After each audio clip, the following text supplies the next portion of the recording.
अमरावती जिल्ह्यासह विदर्भातील अनेक भागात गेल्या काही दिवसांपासून झालेल्या अतिवृष्टी आणि ढगफुटी सदृश्य पावसामुळे शेतकऱ्यांचं सोयाबीन आणि कपाशी पीक पूर्णपणे उद्ध्वस्त झालंय। सोयाबीन पाण्यात कुजून गेलंय, त्यामुळे शेतकरी हवालदिल झालाय। कपाशीचं मोठ्या प्रमाणात नुकसान झालं।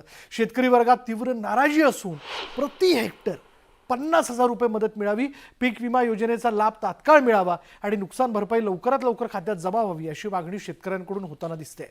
या सोयाबीन उत्पादक शेतकऱ्यांशी संवाद साधला आमचे प्रतिनिधी संजय शेंडे यांनी।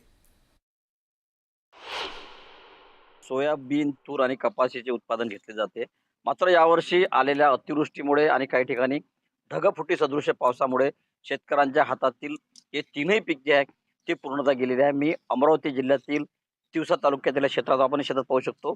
हे सोयाबीन आणि तूर असलेलं शेत आहे। मात्र ह्या सोयाबीनची अवस्था जी आहे ती अतिशय वाईट झालेली आहे। कारण अजून पाहू शकतो आपण की या ठिकाणी जे पावसामुळे जे पाणी साचलेलं होतं, अजून या ठिकाणची जमीन जी आहे ती भुसभुशीत झालेली आहे आणि हे सोयाबीनचं झाड जे आपण पाहू शकतो अक्षरशः पूर्णतः कुजलेलं आहे।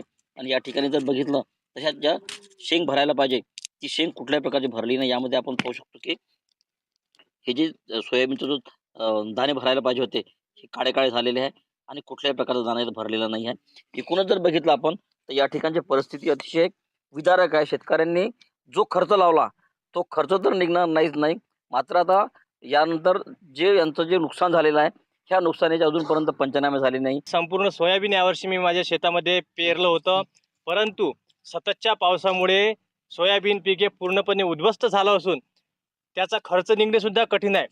आणि त्यामध्ये सरकारने जी मदत शेतकऱ्यांना जाहीर केली आहे, आमच्या तिवसा तालुक्यामध्ये एक हेक्टरी 8,500 रुपये हे अतिशय तोकडी मदत आहे। इतक्या मोठा पाऊस जवळपास 2 महिने झाले सतत पाऊस सुरू असून त्या पावसामुळे इतकं मोठं नुकसान झालेलं आहे की आज आम्ही पाहता आपले सोयाबीन जर आपण बघितलं एकदम असं म्हणजे दाणे छोटं भरले यामध्ये नाही दाणे दाणे तर सोडा एकदम असे म्हणजे ते हे झालेलं आहे पुढं पूर्ण झालेलं कुजलेलं आहे। सोयाबीनचं। हो, सोयाबीन बघू शकता तुम्ही किती खराब झालं।